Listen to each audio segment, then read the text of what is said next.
Okay, so I'm recording now, and we're watching a 2Q versus a 3Q if the game starts. Um, but I thought it might be interesting. It seems that the one guy left, though, so maybe we need to find a different game. If not, you're gonna see a 2-don play a 4-don. A 2-don play a 4-don? What, who? Us? I was just kidding, yeah. Oh. Well, I wanted to find, like, an early game, and that way we could, like... Oh, like here. Okay, this is, like, a 3Q game. It's recording, so I'll send you the link. So you're saying that a lot of players you noticed, well, you were saying talking about 20Q though, but they're Well, in general, DPKs or single-digit Qs approaching 1-don. okay, yeah. Honestly, it might just be a theme of all levels. The stronger you get, the more efficient your moves are. Well, that has to correlate, right? Yeah. By definition, almost. To me, it just really stood out when I was flipping through games that this was a trend. The weaker players are playing a lot of really small, like end game in the opening. I've used that example before. Type of moves. Yeah, I saw that in the DDK game you sent me. What do you think about this position that we're looking at? I know what this is. Or it looks very familiar to me. Well, it's a Kobayashi thing, right? Let me go back. Yeah, Kobayashi type of thing. They played out a little differently than normal, so it reverted to like a low approach, even though it started as a high approach. So my feeling is that this is going to turn out really poor for white. Yep, I think so too. These stones on the right really don't have a lot of room. Well, white missed an opportunity. Yeah, so typically this kind of shape, white doesn't save the right side because earlier on because it's hard. White looks to like block down on the bottom side to make a sacrifice. But I'm kind of wondering if you make a game review, am I able to like see it and are we able to be in sync with the main game? I don't know. I can't see your stuff. Yeah, I made a review. I don't know if they're playing moves though. So here's a review. Doesn't seem to be updating though. Shoot. Okay, that's awkward. But the guy's not making any moves. Oh. So, did it update in the review? It did update in the review. Okay, it did? Nice. Okay, very good. So we can do it this way. Okay. So, yeah, usually I never played this, so I don't know the details of it that well, but usually this shape white would go here, and then Hane, and then it would become sort of a more difficult fight like this. This shape, though, usually white would leave it, maybe play something like go down here, and then sacrifice the right, because later, after white settles this group, it's kind of weird now. The intuition is totally different than the old ways. But let's say white just comes up. Later, even if black captures this stone, white still has options to maneuver over here. That's nice, since Q8 is so high, fourth line. Q8. Yeah, so black probably wouldn't play here. Black should have to move here to completely kill it. But then later there's some little bit of endgame potential with this kind of thing. That's kind of cool. I honestly hate playing against Fuseki, so I always avoid it. But this looks not so bad for white. I don't know if it's good or bad. I personally don't really like 04. It tends to become a very complicated situation. Yeah, so it does in general. Like even if you aren't playing Kobayashi. Yeah. Okay. So the game like suddenly super picked up. Very odd. So what do you think? So white's alive, black's alive in the corner, and white's in a bit of a tight spot here on the bottom side. Who do you think is better? Seeing. Well, I'm totally questioning whether white's going to be alive here, so I think black's better. Okay. If white can live, though, do you still think black would be better? Depends on who has the move, I think, because if white lives with something like J3 and black gets this really big central seal, like this or something. right? Oh, well, white bumped, but like this. Um, Then if black gets Sente, it's possible he can develop his like. well, strength. but it's white's turn. Well, let's say black just takes Sente, right? So you like. So this was black. not what I was imagining. Oh, well, what did you imagine? I was imagining like forcing white to live and getting thick on the outside. How do we force white to live, though? Well, you could start by cutting. Like this. Yeah, and then wedge. Okay, and then ladder like this. Yeah, white still needs an eye, right? So white's gonna have to force us to get stronger on the outside a bit more. If white can do that in Sente, then I'm questioning whether or not. How do you answer this move?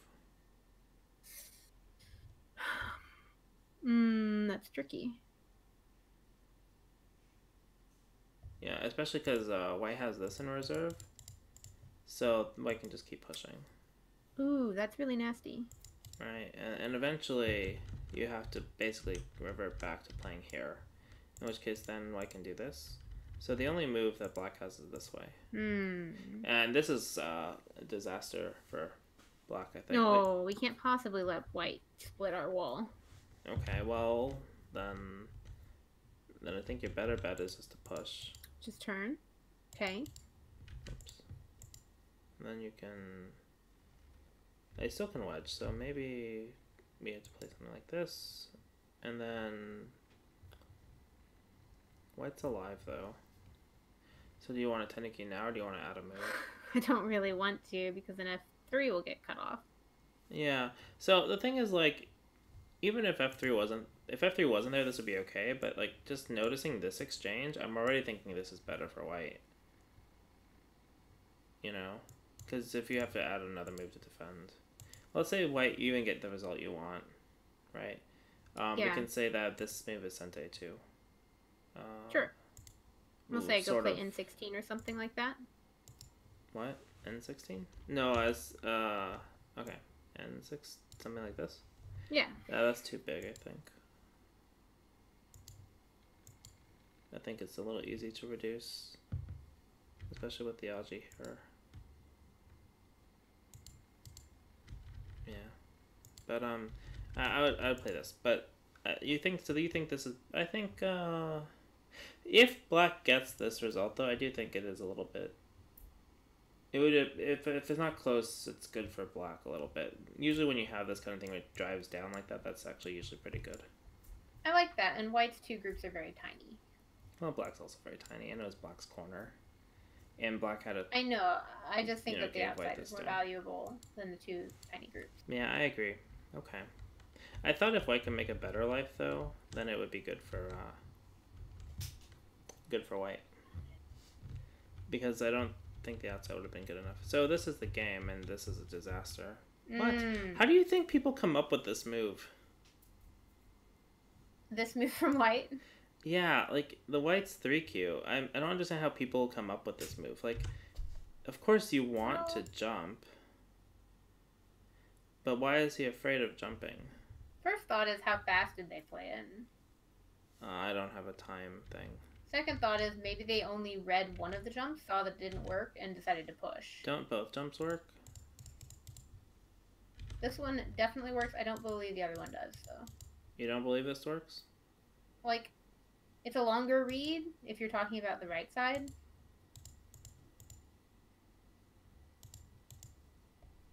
It's a more complicated read, I guess. Yeah, that's a much more lengthy read. Sure. I wouldn't expect that one to necessarily... I guess you have to see that there's like two ladders, and this thing over here is short on liberties. It's just odd. But then why not play? So you're saying they read this jump, but then read this jump, and so then they played here. That's just like a hypothesis, yeah.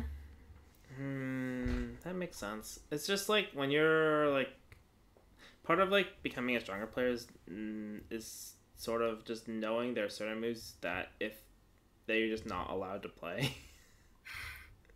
Like, no one would think of this move unless you were like, I guess you already have to be in the state of mind that you're desperate. Like, you're behind and this group is in a difficult spot. But then if you're desperate, I don't see why you wouldn't consider this one then. You know? Yeah, I don't know. Did Black Hane again? In the game, Black did Hane again. So then this is terrible, right? Because White exchanged this exchange compared to just jumping and playing here. This has a lot. Having an extra liberty. Yeah, and also helping Black get stronger. Right, in the game here, Black then jumps. So if we compare the same position, right, like this, then if White plays here, and then White can even angle wedge. That's fancy. Maybe not in this case. Maybe not. But at least Hane, right? Or yeah, White can even just Hane, right? But the shape is better for White than the actual game. Because in the actual game, this exchange happened, and so then Black is stronger to cut. If Black cuts here and then extends, then there's a lot more liberty issues, and you get the outside forcing move later. Maybe we can play 013. Yeah. Yeah. It's still a fight, though. That's why I would just jump here, because you want to move out towards the more open space. But of course, you have to be good at reading, I guess. You have to see you have to explore the cuts, yeah. But like, so this is kind of one of those things that's really hard, though, you know, because like, how do you teach this? Well, you have to teach it by exposure. I think they have to see that jumping is a way of moving. No, but like you start like if we work backwards, right? What do you have to see in this position? You have to see the weaknesses of Black ahead of time. Right. Well, you have to see that there's a ladder. We also have to know that Q10 is a threat. And you have to know Q10 is a threat. So you have to be familiar enough with like the shape of a ladder to know already that this is a ladder. Because if I'm reading and I'm a 3Q and I get to this point, I'm like, oh, I'm just cut and I don't have any way to capture this stone. Right. You don't look further, or you don't recognize that Q9 is a weakness you can use. Right, because they might read it like this, you know, and then White goes here, and then they're like, oh, but maybe this. I think most people just stop reading with the Atari, is what most of my students do, because they're like, oh, it's not a ladder. But if you see that, this might still work because of the shortage. But I think most people would stop reading at 10, you know? Because they're like, oh, it's not a ladder. Or even before that, actually. No, I'm just saying, like, if you see this, if you start here, they'd be like, it's not a ladder, right? And they stop reading. Right? So, like, you already have to know that this shape works. Then you have to recognize that this extension threatens this ladder and that other shape. Right? And your variation a sec ago that didn't work? It does work. This one? It does work, just don't Atari at 9. Yeah, that's what I was saying. That was the original variation. Oh, okay. The original one? But I'm saying this is like my students would read up to here and think that this doesn't work. Because they're used to like, oh, this is an Atari on this stone, so the ladder is not a ladder. So I can't catch 4. Right. Right? So they have to know already that this shape has an extra thing to it. Also, I could easily make a mistake like you just showed where you play the Atari on the ladder first. I think this still works for White. Right, you have to connect here and it's a ladder, or you don't push. Have to connect there. You push. And push again. And you can't turn on the second line because then the other one is short. Okay, you're right. Turn here. Man. Yeah, if you turn, then that's so good. So good. Talk about reading. But my point is, most of my students would read the ladder up to here, and then this Atari, they would just stop reading because it's Atari, and they know that this shape often means you can't catch it, and so they wouldn't notice what's going on over here. But that's like kind of like how do you? So they have to. It's like shape familiarity. But I feel like you have to have seen it once before, or like a few times before you can really. Yeah, I think you have to see it. Mm-hmm. But not seeing isn't enough in and of itself. You have to be able to start to implement it somehow. Yeah, it's sort of difficult. There are a lot of shapes that I like recognize, but when I'm actually playing the game, I never see them to play them. They're not actually part of my mental like playing patterns. Oh, like you don't actually use them. Right, I don't use them, so I never think of them in practice, even if I recognize them Mm, in yeah, well, observation. so I mean, this kind of thing though. I know we're trying to not be as abstract, but this kind of thing that always happens from a crosscut, right? Whenever there's a crosscut, ladders are like a fundamental of crosscuts, That's true. right? Because this is a crosscut, and whenever there's a crosscut, so like let's just go to the beginning board for a sec. Yeah, we have one right away. Actually. Like whenever there's a crosscut, normally Atari is not great unless you're near the side, so the normal move is to extend, right? Sets up an immediate ladder. You set up an immediate ladder, so then the refutation is to extend, which sets up another immediate ladder. Mm-hmm. Then you have to extend, then you have to extend. So then you get this pinwheel thing, because everyone's just defending against the ladder. The only exceptions are if like you are strong enough, you're like, I really want to capture this stone, so that you're going to try to defend this one in Sente, because by pushing, right, instead of defending it this way. And then you like do something else over here because you assume you have some strength over here. Is the reason why you can do this. Yeah. But so then if you know that all crosscuts come from like running fights, like people trying to get ahead of each other. Like, right? The reason I want to play one other than any other move is I want to get out faster and more towards the open space. But that means that there's a cut. So then naturally the shape is going to be a crosscut.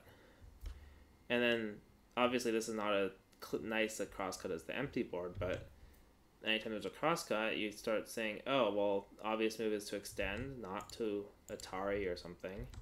Unless, obviously, maybe this thing was double Atari. Maybe there's a stone here, right? And it's just like double Atari. Okay, sure, you can read that. But if it's not, as in more neutral case, you extend. And then it's like, okay, well, now I'm threatening a ladder here. So that comes from your understanding of crosscuts. And then you'd say, okay, well, I'm threatening a ladder here too, but does it work? If you frame it from that question, I think you can find that this is Sente and it makes it work. But it's... The step process, though, in what you're describing is you're given some knowledge, so then you have the knowledge in your mind of it.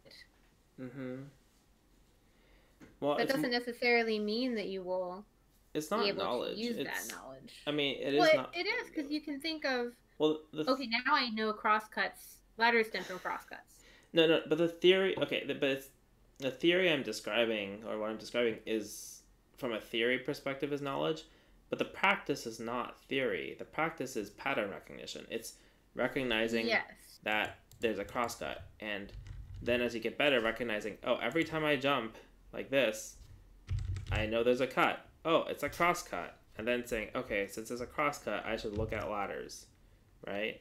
Yes. Or squeezes or Ataris, but ladders I agree that it's pattern recognition. I just think there's a difference between recognize it in someone else's game or in a pro game that you might be studying. Yeah. And having it be a prompt, like your mind brings it up when you're playing a game and a crosscut happens or is about to happen. Okay, I think those are two completely different instances.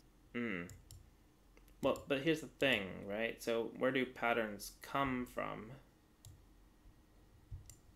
Repeated exposure and some kind of continuity between them. Okay, so if I give you a series of numbers I'll give you a series, right? Right? There's that series of numbers. There's this series of numbers. And then there's let's see. That's an 11. Okay. 23.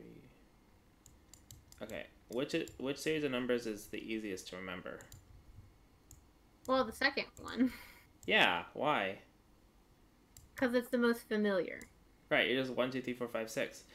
You say familiar, but I don't think that's what's happening. I think it's because, well, maybe it's familiar, but it has meaning in it, right? You know that they go in order. Yeah, it has meaning. That's I guess that's what I meant by continuity between them. So When I was referring to the go so pattern. could you remember the last pattern? I'd have to practice it. Yeah, I could. Okay, now let me tell you something. Each number is 2 times the second one plus 1. Okay. So you double 2, you get 4, add 1 is 5. 11. 22 plus 1 is 23. 46 plus 1 is 47. Now, what you said is interesting because now I understand what the pattern is. Uh-huh. I could recreate it, replicate it. Yeah. I couldn't just shoot off the numbers and say 2, 5, 11, 23. I mean, it took me a second, but it's easier to remember now than it was before, I would think. In fact, you don't even need to know. I could get at it. What? At the very least, I would be able to get at it. Well, before you had 5 pieces of information. You had 5 numbers, right? Yeah. Now you just need the first number. You need to know that they're 5 numbers, and you need to know that the pattern is 2 times the number plus 1. So there's now 3 pieces of information instead of 5. Mm-hmm. Right? So once you understand that there's meaning in the pattern, right, then it becomes easier to remember the pattern. So ladders are the same way. The situation the same way. We understand there's a crosscut. Why does white have to extend here, right? Well, because that's usually because this is the stone that needs to be saved. Now, this case is not true, but that's a consideration. But we also know that the meaning of this is usually to set up a ladder, and we can set up a ladder on both sides in this case instead of just one side because these are short on liberties. But knowing the meaning allows you to remember the pattern better, and then remembering the pattern better lets you start collecting patterns, and then you build the patterns up, and then your reading improves because then you're not looking at, then you can choose a move instead of just playing something because you're afraid of getting like, well, I can definitely see that this gets out. It's like, okay, yeah. But you're really squished and inefficient. It lets you, reading is what lets you do more stuff, but it comes from collecting these patterns, which comes from thinking through every move, Okay. So, like, if you're black, right, we just said this move at 5 is threatening a ladder. Did we ever consider what if black pushes here? Because that's a way to stop the ladder. Mm-hmm. Right? So it's not like we have to just think of 6 randomly. Right? It's not like, oh, we have to consider this move connection, this one, this one, this one, this one, this one. Right? It's not like we're considering every single move on the board, right? It's the moves are tied specifically to, whoops, oh, I guess the game ended, to an idea. In your math patterns, in your series, do you think that meaning that you gave me in that third pattern, do you think that in a Go, the meaning would actually correlate with recalling that pattern or shape in a game? Do you think that would actually correlate to that? What would actually correlate to what?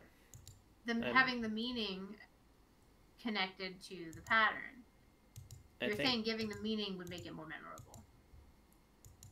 Yeah, I mean that's also how you replay games, right? So like this is another way, like what I would read too. But like when you replay a game, every single move has purpose, So like I played a game on Taijam, and I've played this opening so many times, but I've played this opening so many times now. So like here, right?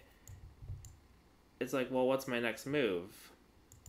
There's a ton of opening moves, right? You could play here, push, attach, and close these guys, right? But I remember that I played D. Why did I play this one? Because my thought process was, this is strong, and I want to push white this way and expand my control over the bottom side. I don't want to allow white to retreat from my strength here. Right? So then I know that, oh, this sequence goes like this. But then it helps me remember the game because this, in this situation, I know the purpose behind D3. I know why I played it. It might not be a good purpose. It might be wrong. But I remember the reason why I played it. And then... Gotcha. Okay. Mm-hmm. Yeah, and well, then... Mm-hmm. Yeah. I've just had lots of experiences where I've done problems. Yeah. To learn shapes.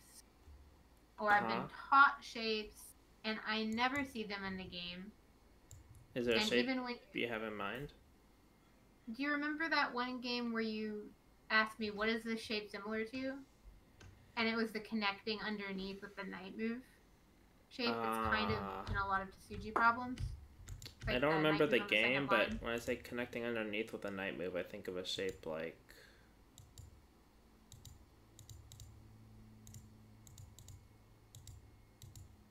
something like this. When you asked me that after the fact in review, I was like, oh, of course, I know this shape. Like when you say connecting underneath with a knight move, I think of a shape like this. It's like... sort of like that. I think it was more of like the 3-space jump shape. Oh, well, it's something like, you mean like to cut a knight move thing? 3-space jump shape? I think I played it here on OGS. I might be able to find it. Like something like this sort of thing? Where black has to connect under? And then if you play here, then you're toast. Because white can cut. No, it wasn't that one. Okay. It was to connect.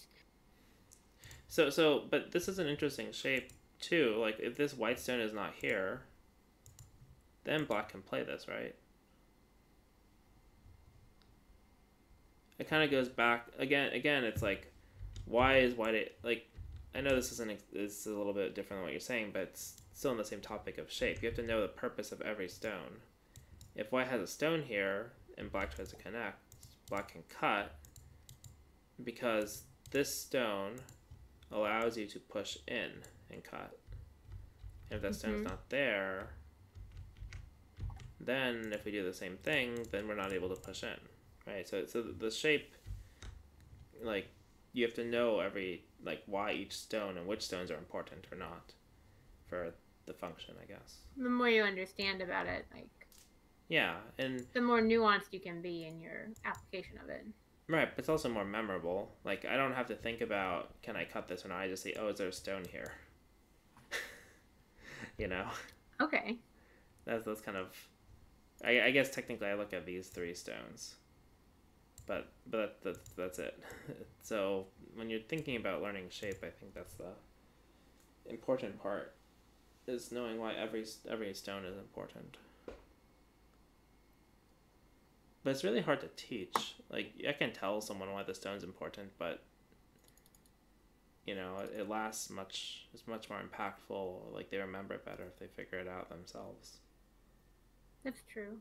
And actually spend time to... it's the difference between watching someone solve a problem versus solving it yourself, right? I'm just saying whenever I can do a lot of problems, and I don't have a trigger for that in my games. Like, a trigger for the shape. Well, do you recognize... But what I'm saying is, I don't think you recognize that those shapes are there in your games. I don't, but why don't I? Because, like, when you asked me that question, you were... Like, I was like, oh, yes, of course I know this shape. Duh. Mm-hmm. But I'm not recognizing it. Somehow it appears different in my mind, or so in the problem I know there's a solution, so I'm, like, looking for it more closely. No, it's not that. It's one of 2 things. One is you don't understand the shape well enough because you don't understand what the intention is, right? Black's intention with this move is to connect under.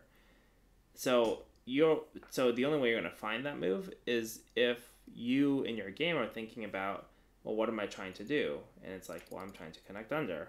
Okay. And then you have to think, what's the shape? What shapes will help me connect under? Most people jump to trying to find moves right away, right? Mm-hmm. This move would also work here, actually, but right? But they jump to trying to find moves. So the but so that's a problem because there's no thought process going on. If there's no thought process going on, you can't build a bridge between.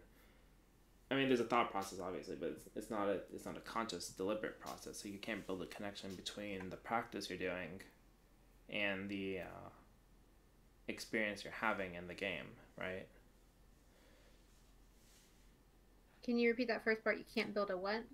A bridge or a connection between Okay. what's happening in the game, because the way you play the game is you're playing it. If you're looking for moves first, you're already in pattern recognition mode. You're looking for moves, right? You're saying in this position, this pattern, what do I normally play? But you have a set of patterns that you play a lot.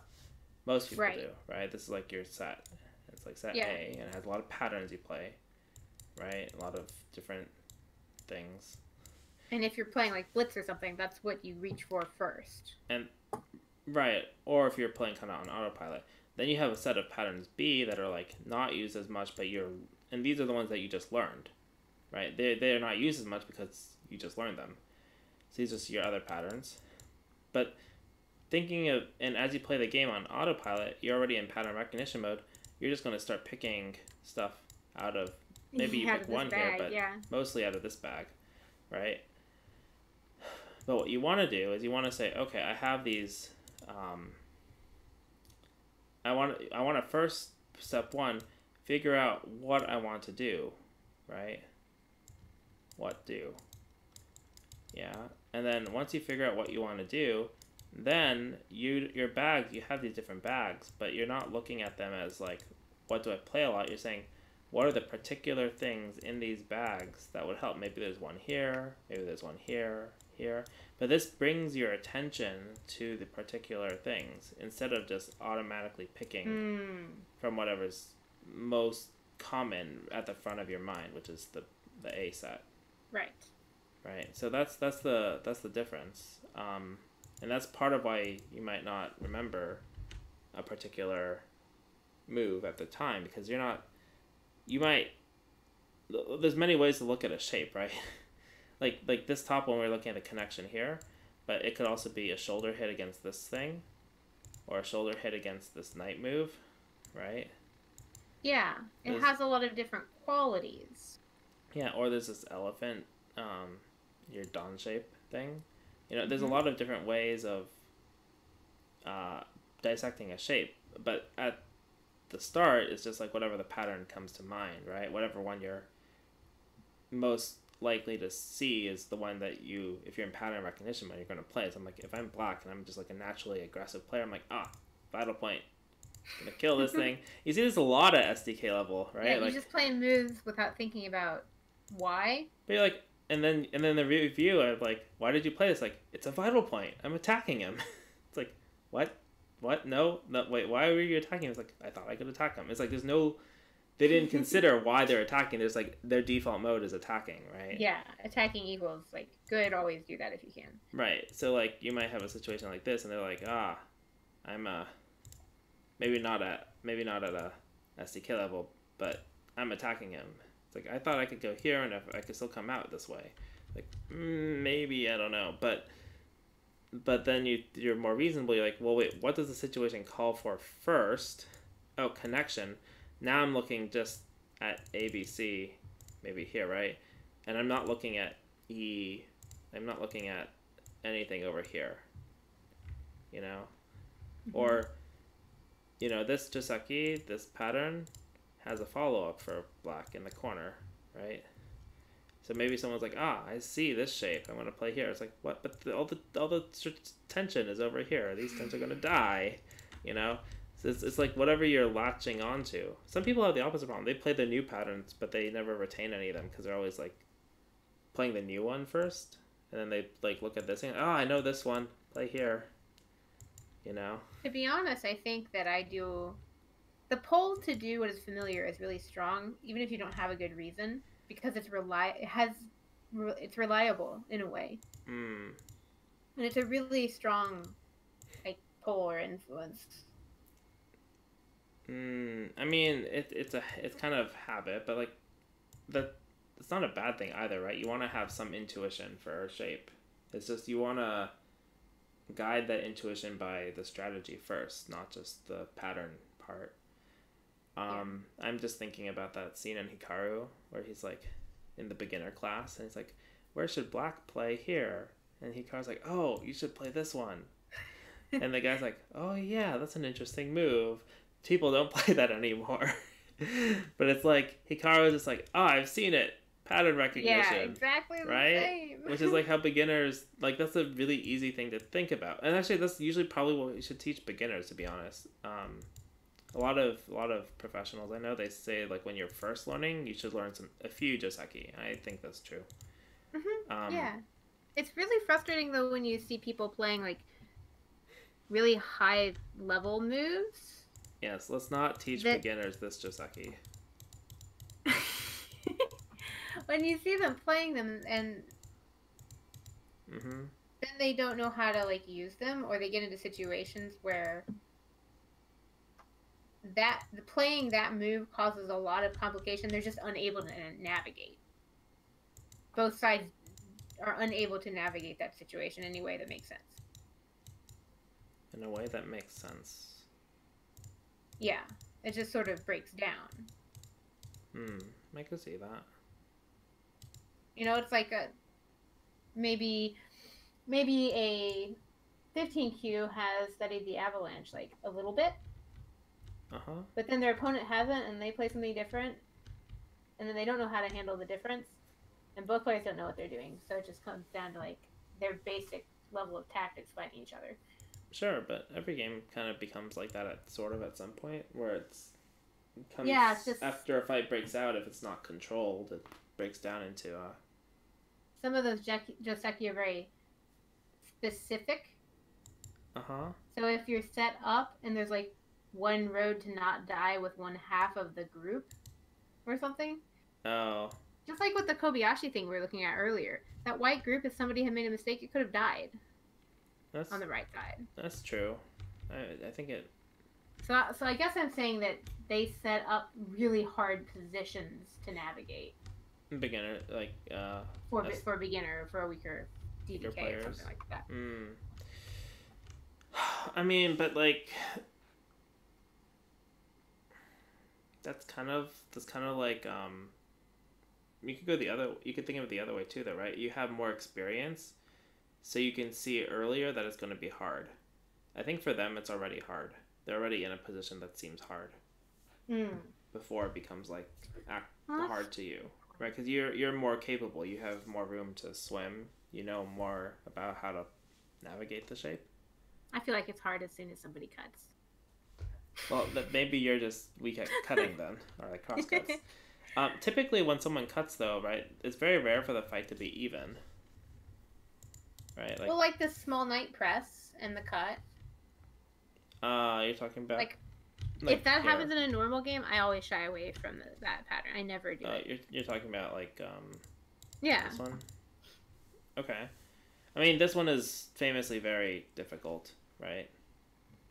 Yeah, so I actually tend to avoid the complicated joseki that have multiple groups and end up with a fight. Sure, but maybe even that's to my detriment. No, but even if you avoid... I also don't like the complicated joseki that much, but even if you avoid this particular pattern, any game, eventually there will be a crosscut. Because if there's no... Crosscuts happen, I think we talked about this in another video, because eventually one side wants to build more than the other side, right? So, like, if black goes here and white just keeps answering, black's going to get more. That's not okay. Right? So white's going to cross-cut to fight back, and then white's trying to go this way, and black's trying to go this way. So they're expanding against each other, right? If it's just like this, black's still happy to keep pressing, right? So the key is to continue... Right? Or eventually, let's say white has a stone, white would aim at cutting, right, at some point. If there's never a crosscut fight, that either means one player is just, like, rolling over. Yep. Yeah. Or they're both, like, compromising at every place, something like that? In general, if there's never a crosscut, one side is going to be expanding and the other person is defending. But what the expanding person is going to get more, right? So a crosscut has to happen because even if you're being expanded upon, it's better to fight than to just, accept backing off continuously. Because this way there's no way of winning other than all or nothing, pop a stone in and try to live sort of thing, I guess. But then you're gonna get fighting here then in a different way, you know. Yeah. So I guess you could technically avoid it and just try to invade, but I would say that's generally a losing strategy because the leading moves tend to be strong, right? If the leading moves aren't strong and you invade, you're gonna aim at cutting, right? Like if we do the same thing, and eventually white comes in, you're gonna aim as white to exploit Definitely these cuts. If you don't exploit them, then they're not there. So it has to result in cutting at some point. Yeah. That reminds me of something that I learned from Jeff back when I was taking lessons. Yeah. He was saying that these moves are sort of like attacking moves. And attacking moves are inherently weak. Yeah. Like they create weakness because they're trying to get ahead, and fast moves are weaker than slower moves. Right. So you can try to take advantage anytime your opponent is too fast. Playing attacking moves or playing too fast. Yeah. Right. You want to look at the counterattacks. So I think, I guess what I was going to say though is, depending on the circumstance, if someone's able to press on you and you can't cut or fight back, right? You're, at least in the local situation, in a bad situation, you're losing if you can't cut. That makes sense. Yeah, because if you can't cut, it means you're weak on the other side. And you're black's getting something extra, right? Because normally you should be able to exploit the cut. So you have to be aware of that before it happens. Well, and that's why attacking is, like, beneficial when you're able to do it correctly, because your opponent doesn't have time to take advantage of the weaknesses you're creating in your faster moves. Sure. Yeah. But then the other side is, if you play a move like this and the cut does work, then this is like an overplay. Because if the cut does work in the sense that it punishes this move, it denies the press, you would have been better off just going up, right? Or playing more solid or tenuki. So usually the first cut decides at least some advantage for the game, and most cuts are very decisive for like who's going to be ahead. Right. Right, or at least presses that lead into cuts. Somebody wins a fight. You can't have two winners. Usually, the AI tends to be pretty good at somehow making very close fights. Yeah, so like here, I would say black definitely won the fight because white wasn't able to exploit separating these two groups, basically, right? Which also happens because black got successful press, which is like a way to, that's what happens if you don't fight, you don't cut back, right? So that's because of this move. You didn't allow yourself to get cut so you could fight back. Right, so if black doesn't answer this, if black just defends and then white pushes or something, right? Then white's bit better, at least. White didn't get pushed to the right side. And in fact, this clump is a little bit heavy. That looks so much better. Yeah, so... Yeah. And if black goes here, and we still do the same thing, this is still at least white's now ahead, right? And so we're resisting getting pressed. So the press is kind of the thing you want to resist that ends up leading to a cut. Yeah, so if black wants to resist, black should cut. But we already looked at this so much. Yeah, should we call the video here? Yeah, I think that was really interesting. A lot of information. I think it turned into a bit of a podcast at the end. Podcast? Yeah, a little bit. It'd be interesting. Okay, I'll stop it here then.